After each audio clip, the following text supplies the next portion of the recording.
Well, it is Sunday Funday, and I told him I don't want to play favorites, but you are my favorite. Get out of here. Legit. And I'm like, I love that we're ending the day on this because it is Sunday Funday. But how much fun have you been having? Because you were here yesterday as well. I was here meeting yesterday. your fans. How's it been? Oh, it's been amazing. This is my third time to Scotland, second convention in Scotland.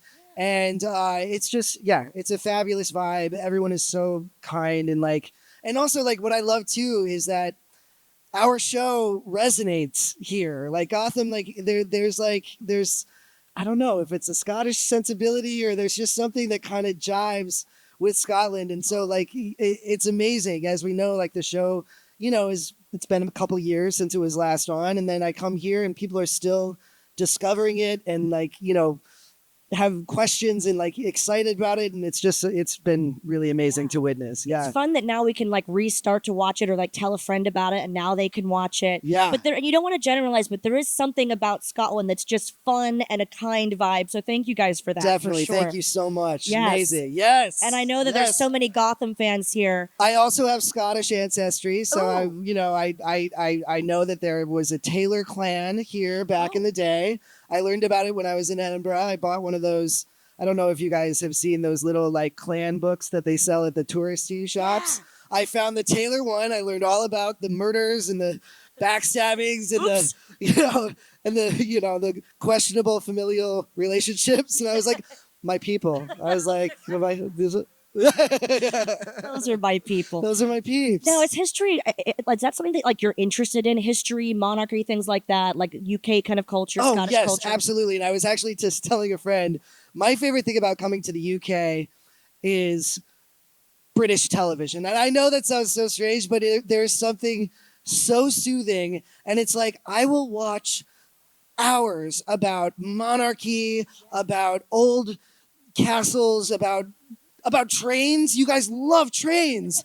I love trains too. And it's on primetime BBC, 2 hours about trains. Sign me up. I mean, I'm home. Yeah. You learn a lot. What's because of your Scottish ancestry? It's my Scottish ancestry. And you're learning a lot. Much. Now, I have to ask, just between us, I have to ask a question that Americans ask me all the time. I live here, so I'm not that shocked by it anymore.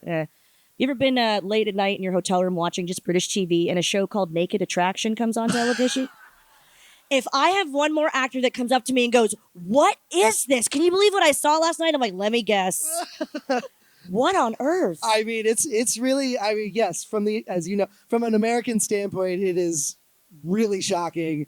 It's now moved in the States. I have seen it. I was hanging out with some friends over the summer, and they were like, "Have you seen this?" And I was like, "Well, I have read about it, but I haven't seen it." It's now, I think it's on HBO Max in the States, and so we watched a couple episodes, and again, they're just yeah, but fascinating, but also totally fascinating. I couldn't handle more than 2 episodes. I was like, okay, that's enough. Yeah. Willies and etc. for me today. But it's also, it's weirdly vulnerable and disarming, and also interesting to see how people, people's predispositions towards other people's bodies. Yeah. And in America, because it's, as and most of the world, being so, leftover Victorian sensibilities. The pearls. Clutching the pearls. Oh my. It's really eye-opening to see, how intense it is to just see naked people. I know. OMG RLT. I was like, I have to ask you about that. Well, those television shows aside, are you watching anything now besides that? Oh, that you're enjoying, that you actually maybe on a plane or? Yes. Well, I don't know if it's come out here yet, but there's a new Ryan Murphy series called. He has that series called Feud, which in the previous season, I believe, was the drama between Bette Davis and Joan Crawford while they were making Whatever Happened to Baby Jane, which is an old movie where they played sisters. It was with Susan Sarandon and Jessica Lange. Fantastic. But now there's a new Feud series about Truman Capote, who, I don't know if you know, was a very famous writer in the 50s. He wrote Breakfast at Tiffany's. And this delves into his history in New York City with the socialite scene, which is actually, I would imagine, very similar to maybe the royal scene in the High UK, society, like high sure. society. Yes, exactly. And it's absolutely fantastic. The gentleman who's Tom, it's Tom Hollander plays Truman Capote, and it's an absolute brilliant performance. And then Naomi Watts, Demi Moore, fabulous. And It's a Flockhart. It's such a good cast. Callisto, yeah, it's brilliant. So if you have a chance, check that out. The other one, and I don't really get into these shows, it's a competition reality series called Traders, and it's shot here in Scotland. Do you guys have that here, or have you seen it? Okay, yeah, I'm obsessed, absolutely obsessed.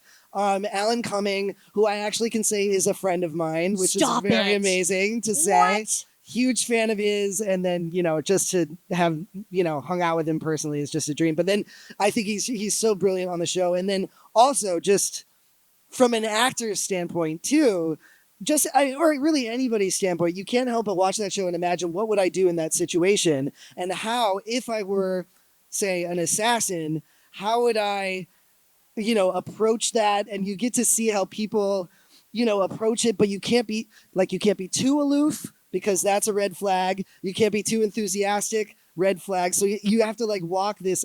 Anyway, so you guys seen it. I don't have to Totally. Yeah, ramble it's like on, a study in human behavior. It really is. Sort of like Naked Attraction, but not to make it. Indeed. Exactly. Yes. The Swans. I'm not sure if it's out here yet. It sounds like a great show. The Yes. Traders, both good. And it's nice for us to hear recommendations from a talented actor like yourself. Thanks. Seriously. And speaking of talented actors, I've had the pleasure of interviewing you and Sean Pertwee and The best. and David and so many of them and Cameron. Amazing. Your cast is not only so talented, but they're really, really nice people. And Yes. they seem to get along really well. Was that an instant thing? That was an instant thing, and I actually give credit to the casting directors of Gotham and the executive producers, because that was very much their first intention. Like, they knew that our show was going to be difficult to film, a long shoot, 9 months, New York City, inclement weather, intense subject matter. So they really very much wanted to create an environment where people felt safe and they felt supported by their fellow actors.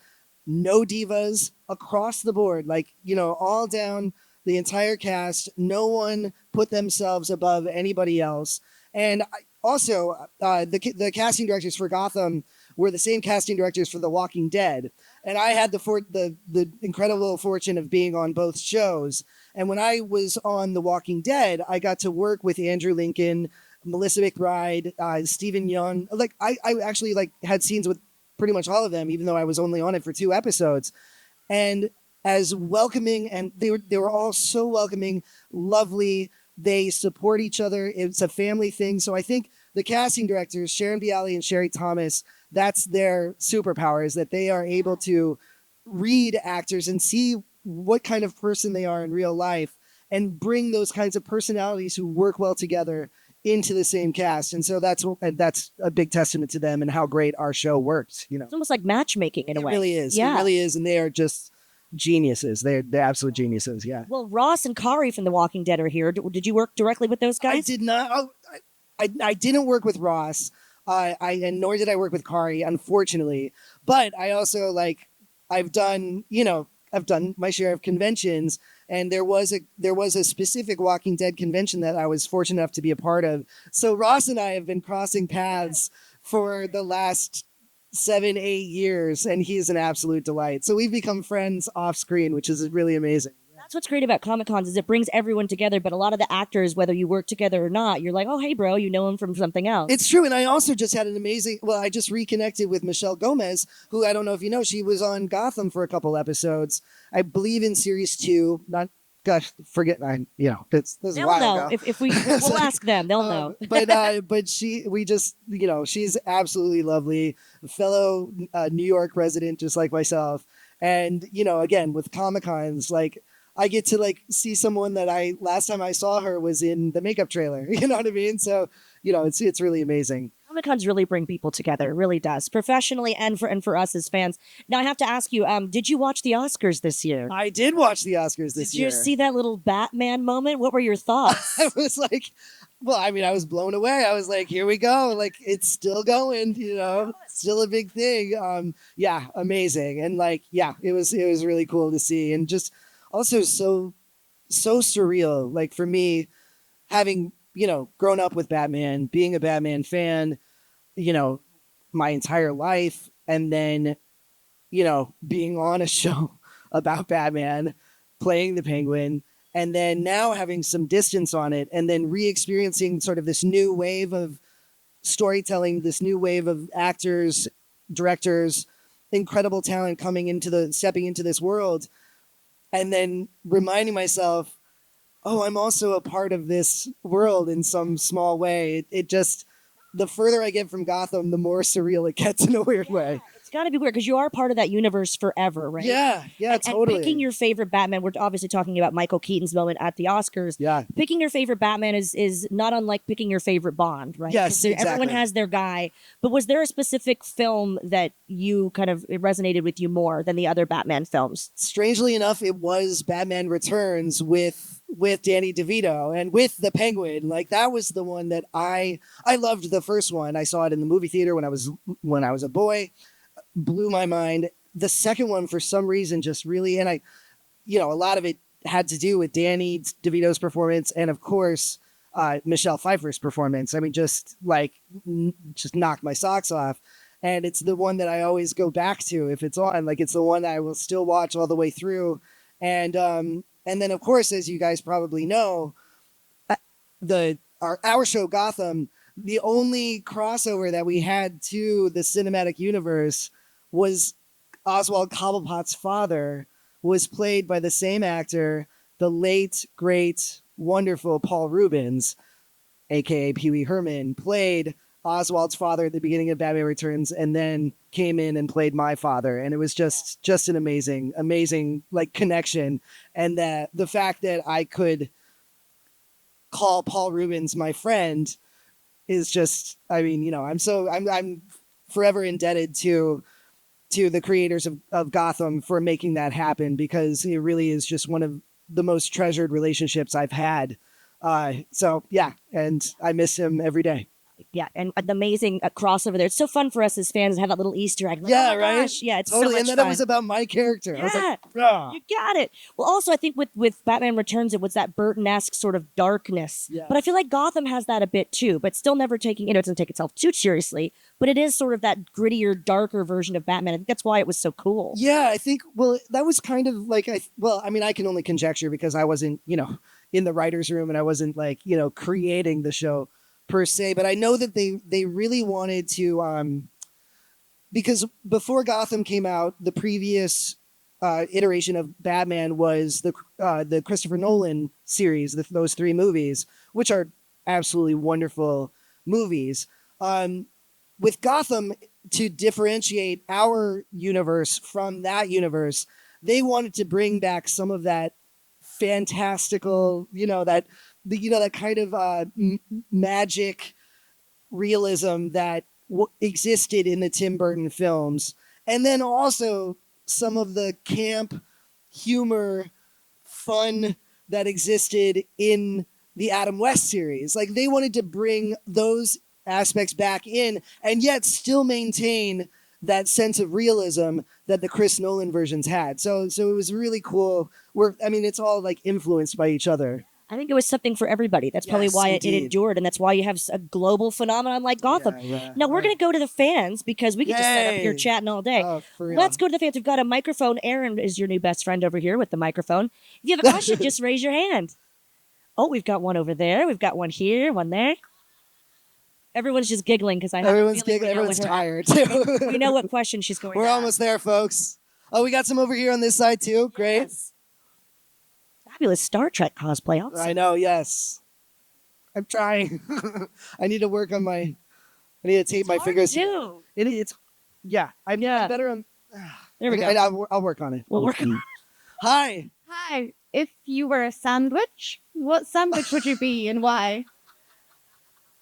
Oh my gosh. It's on my mind because I had it for lunch, but there's something about like a nice soft cheese with a cranberry moment. So you get like, soft, and there was a soft, salty, subtle, creamy, delicate aspect, and then some tart but sweetness to it. So I'm going to say brie with cranberry rocket on ciabatta. It's literally what I had for lunch. That's a very layered answer. I enjoyed it. I ate the whole It's a thing. bit of a psych evaluation, this Yeah, this indeed. sandwich question. I like that question. Yeah. Got one for the gentleman up on the We're right. going up on the stairs. He's had great questions so far. No pressure, bro. I know. Right. You can follow the sandwich question. So I met you in Edinburgh Comic Con in October. Yeah, how are you? I'm fine. I got a photo with you yesterday with a friend. Yeah. We're happy with that. But Corey, we still need Corey to come up to Scotland. I'm trying, man. I believe the last Comic Con he did was in United States. It was either the US or Paris. We did one in Paris So maybe right before COVID, I think. if you could bring any other Gotham star other than yourself and Corey to Scotland in October, who else would you want to bring? I mean, I would love the lovely Will Smith's wife. what's that? Will Smith's wife. Oh, Jada Pinkett Smith. Love Jada Pinkett Smith. Who wouldn't? She's incredible. I would love the 5 original. Yeah. I mean, that's a great call. I mean, I can't argue with that. Jada is such a lovely, lovely woman. And as I was saying before, when I started Gotham, a lot of my scenes were with Jada, obviously, because I was her umbrella boy, and she broke she was the reason I had to limp for 5 years. Great, thanks, Jada. Kind of a cool story, though. It is a cool story. What happened to your ankle? It's Jada Pinkett. Jada Pinkett Smith. But to my point earlier, she was by far the most famous person that I had worked so intimately with. And going in, I was absolutely terrified. Like I was really, really intimidated, did not know what to expect. And she could not have been more welcoming and down to earth. Some actors, in between camera setups. I mean, there's no judgment. Everybody has their own process.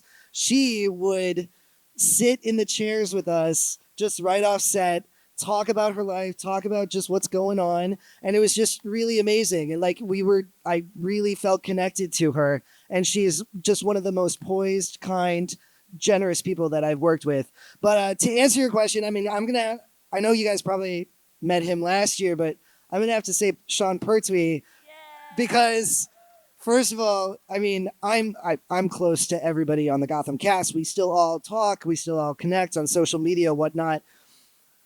Sean Pertwee, Corey Michael Smith, and I, there's something really kind of intense about there's a Three Musketeer kind of vibe about us. They would put us together to do press junkets while we were filming the show. And we went to Japan together, and we went to London together. We went to Monaco together. Like we had these amazing experiences. And the three of us are just like, we're 3 peas in a pod. So like, even though my liver might not like that choice, I'm going to say Sean Pertwee, Corey Michael Smith, forget about it. My guys. Those are my guys. Yeah. Thank you, man. Thank you so Great much. question. That just blows our mind, though. Can you imagine just walking into a bar and you're in Monaco and there's the 3 of you just hanging out? Like, I'd be like, what? It was really weird. It's like a Gotham fantasy. We have a lovely gentleman up here with a question for you. Hey, Ollie. How you doing, man? I'm good. Good. So, what was the most tiring thing to do when you were filming in Gotham?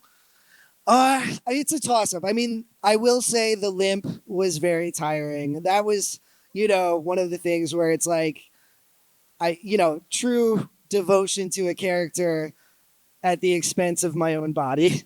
Like I still call it I still have my cobblepot knee. It's like you spend 5 years with all your weight on one leg, and it hangs around. We'll say that, and then also. As I'm sure you remember, I spend a lot of time on that show freaking out. And so like a lot of screaming, a lot of like, there was one time where, and I think it was a scene where I walked back into the Iceberg Lounge and Penguin had Mr. Freeze the Riddler in a big block of ice, and I put it as like the centerpiece of the club. And I come back in, the Riddler's gone. And then I just like, freaked out. I screamed so hard that my vision went black for a second, stars everywhere. Like they got it on camera and then they cut right after that. And I immediately sat down on the banquette on the set. And I was like, I honestly thought that my eyes were gonna pop out of my head. I'd scream so loud. So it's a toss up between the limp and the screaming. But yeah, but we made it. We're still here. Can you hear me still? Do I have a voice? I don't know anymore. We'll see. Thanks, man. The Cobblepot knee. That cracks me up. Cobblepot knee. It's a real It's thing. a real thing. I'm gonna write it. Yeah, it's gonna be the medical textbook someday. Yeah. Got a question right here. Hello. Hello. Kaplach. Yeah. Yes. So go. Dach my check or something. Yeah. There we go. If you were in the sci-fi franchise, what character would you like to play? Would it be a villain, a hero? And it is so appropriate that you are the one asking this question. The shows, the franchise, the universe that I would like to be a part of would be the Star Trek universe. I have been a Star Trek fan my entire life, raised on The Next Generation, Yeah. and honestly, any character in that. I mean, I would be partial to playing. What's that? Data. What is that? Oh, Data. Oh my God. Yes, of course, Data. But I don't know. But at the same time, I would really like to be. I would like to be an alien. I would love to. Because the thing I loved about Gotham is that, and it wouldn't go it would go much farther on Star Trek. But I altered my physical appearance for the show. Like I dyed my hair black for 5 years. On the show, I wore a prosthetic nose. And there was something really, really amazing about when the show was over. You know, I buzzed my hair off. I went back to blonde, obviously not wearing a fake nose anymore. But it was sort of like a cleansing, like letting go of the character. And so there's something I really like about the idea of really transforming with hair and makeup, with just my actual physicality. And then, that character kind of exists in its own world. You know what I mean? It's not me. No character is me, but it's like not directly connected to me in my own appearance. So it would definitely be an alien. I would love to play a Klingon. I gotta brush up on my language. I'll hire you. You'll teach me. Yeah. Awesome. Thank you so much. Klingon voice coach. You're hired. Right, I know. I need That was dialect pretty good, coach. though, what I heard from. That was pretty darn Yeah, good. it was good. Hi. Hi. Hello, Robin. Thank Hello. you so much for today. Of course. Okay. Oh my goodness. Got it. Okay. Your season favorite?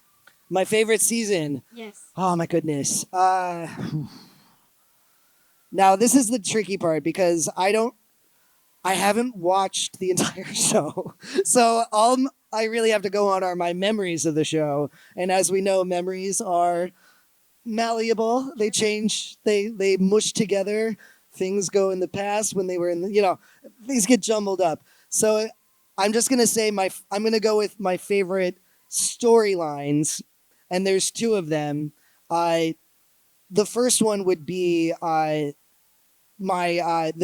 season, maybe season 2, somebody else might know, was when Oswald was brainwashed by Hugo Strange and becomes just this like gentle, frightened, fragile person who is actually like kind-hearted and lovely, and who is truly what I believe Oswald would be had he had a different experience growing up. Like, had he been treated with respect, had he not been discriminated for the way he looks, for being an immigrant, all of those things. I truly feel like if he hadn't lived in Gotham City, that is closer to who he actually was at his core.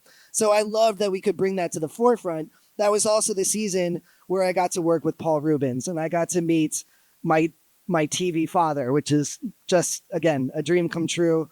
It would just, I have no words for that. And so that's one of them. The second one would be the season, and maybe it was the same season, I don't know, was when the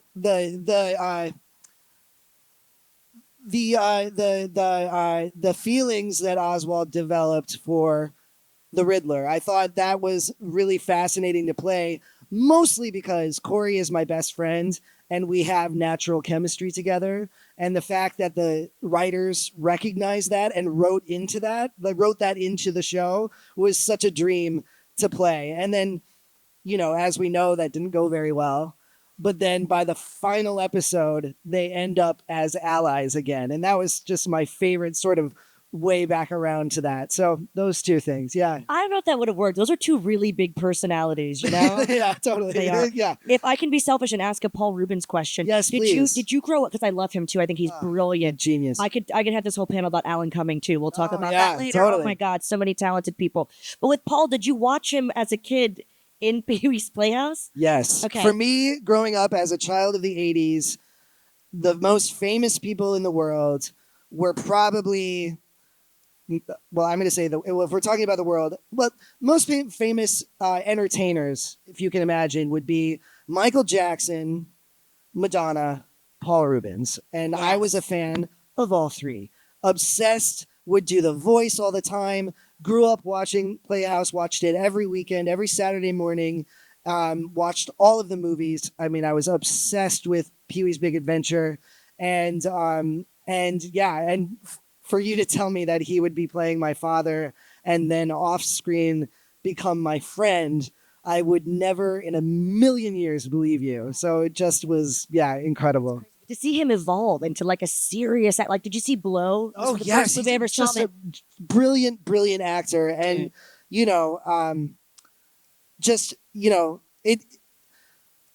it's been the one good thing to see in this last year is to see people actually give him the respect that he deserves as an entertainer. And so that's been, again, losing him this year was devastating for me and for so many people around the world. But the one silver lining to that is to, again, see people really respect the true talent and innovation that he had and the joy that he shared with the world. And so that's, again, one of the good things What a to see. talent. Paul Rubens, So, everybody. Oh, Thank you. Another question right here in the front row. Hi.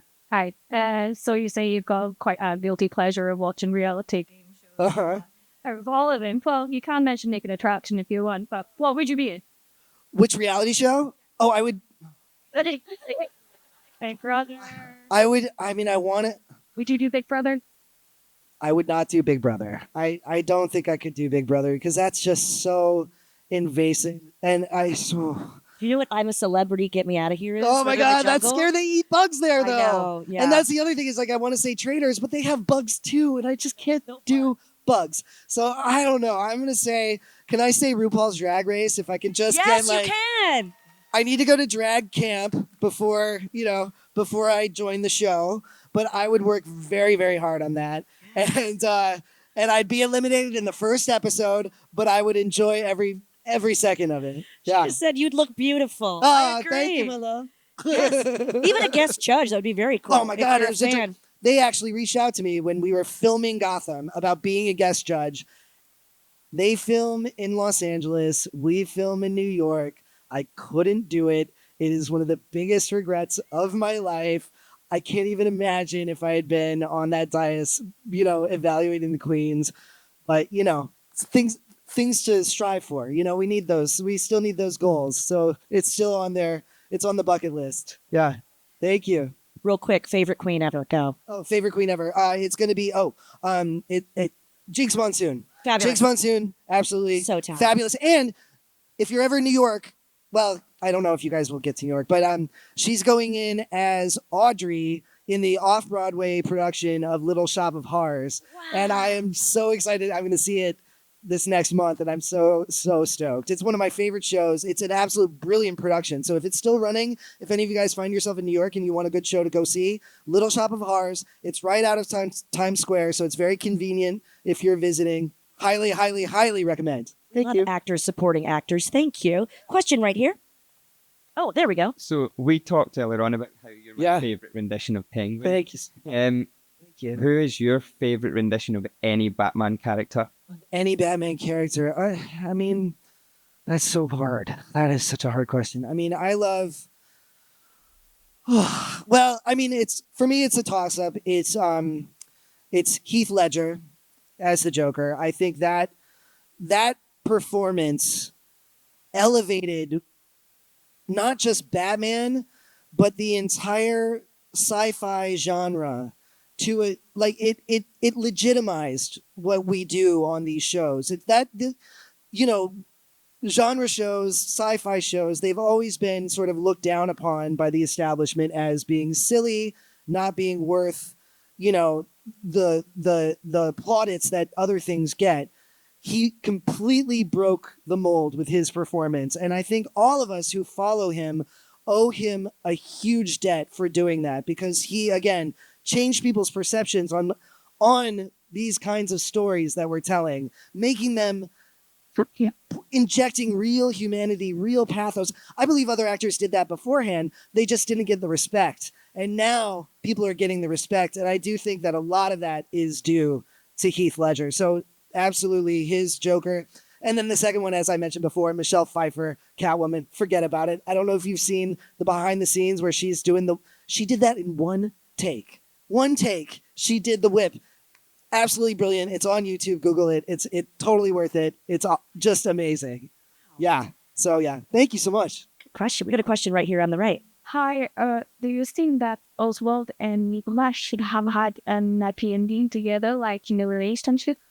No, I don't think. I actually think they did have a happy ending together in the way that we ended the show. And both of us, hanging from a lamppost in, downtown Gotham was, pretty amazing. But the fact that we ended as frenemies as opposed to full on enemies, I think was a really great way to end it.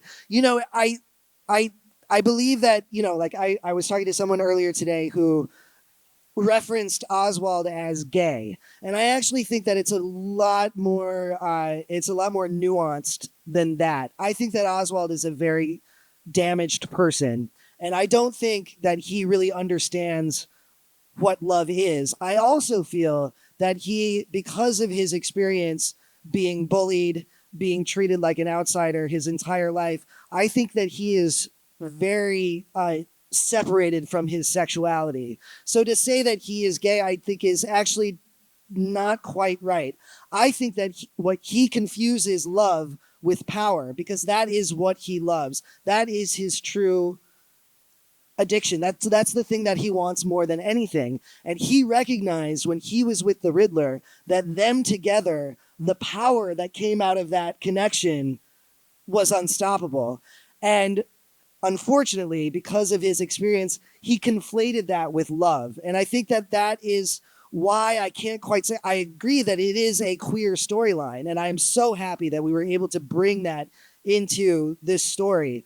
But to say it in such stark terms as gay, straight, I just think it does a real disservice with the story that we were trying to tell. And so for them to end up in a relationship, it just doesn't make sense in any sort of way. And also, hands down, the Riddler wasn't into it, so you can't force that. So yeah. So He's anyway, just not that into he's it. just not It's that the whole into book, Penguin. That's how it is. Yeah, totally. Thank Very you so good much. question. Got a question here on the right.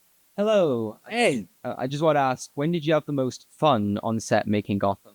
oh my God,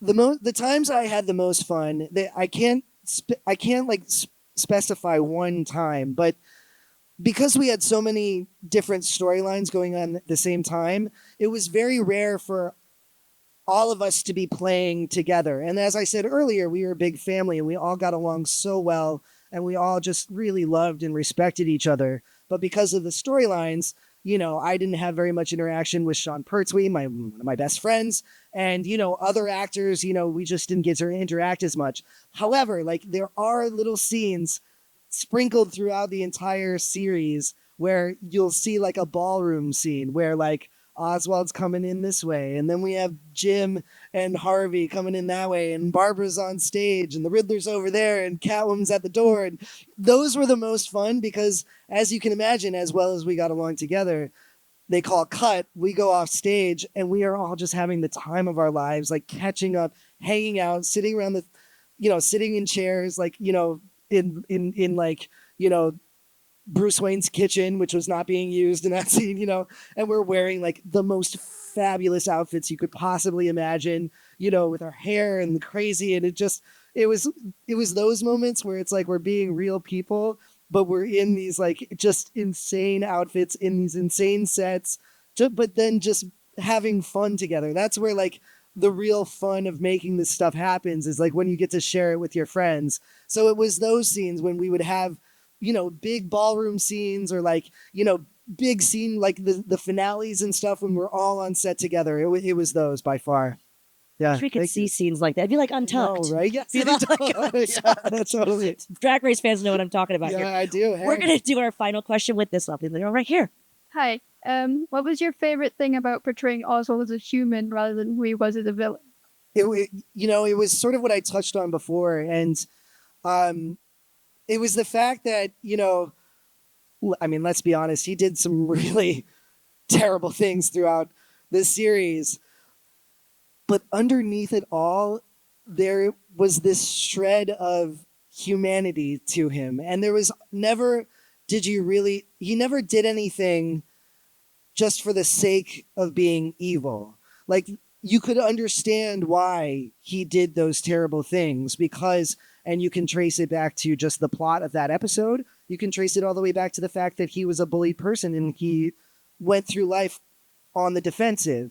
And so it was just the fact that, I could play, I mean, such an iconic supervillain, and that the writers and the directors, and then of course myself, we were all allowed to like bring in a little bit of sympathy, bring in a little bit of humanity, and just, you can identify with him in those moments. And like, that's what, for me personally, when I watch superhero films, when I watch, all these amazing actors play these iconic characters that we have grown up with, that we've known for years, decades, much like Heath Ledger, it's like you get to see, just the shred of humanity, and then you identify with that character. And then the fact that I could do that and that they allowed me to do that is one of my most cherished memories about playing this character. And yeah, so it was just an actor's dream to be able to do that. So yeah, thank you so much. That's a great question. You guys have all had great questions. Yeah, this Thank is you awesome. for those. Wow. I'm like Aberdeens awake the- now. Wow. Yeah. Yeah. Well, just a final question from me. By the way, one thing I love about Robin is you actually take the time to travel and see things and enjoy life. Yeah. What's going on after Aberdeen for you? Do you have like projects, or can you take a little time off? I'm taking a little time off. We we have a little cabin on the beach outside of New York, on Fire Island, which is this little barrier island on the south end of New York, of Long Island. Excuse me, Long Island. I don't know how familiar you are with American geography. It's this little thing that sticks out on the northeast coast of America, and we have a little spot there. And like I said, it's a cabin, so we have to close it up in the winter. So I get home, we have 2 nights, and then we go out there, we open up the house, and I'm just going to chill on the beach and wait for the next amazing thing to come my way. And hopefully, if it's a con, if it's a job, I'm open to it all. So yeah. We're wishing you continued success. Thank and you, you my deserve love. all the amazing Bless things. you. How Ah. brilliant is Robin Lord Taylor? Thank you so much, Totally, guys. totally It was brilliant. really, really awesome. And again, I have to say, I truly, from the bottom of my heart, the fact that, I'm able to go to all of these fabulous places is because of you guys. And I will never, ever take that for granted. And just the fact that you watch these shows and that you come and you see all these amazing actors, I speak for everyone over there when I say it really means the world to us. And to be able to actually interact and look into the eyes of people that have seen your work and who ask such lovely, amazing questions. And, it's just a real dream that I never thought was possible. So again, thank you. Thank you. Thank you for making memories with us here in Aberdeen. Please give it up one more time.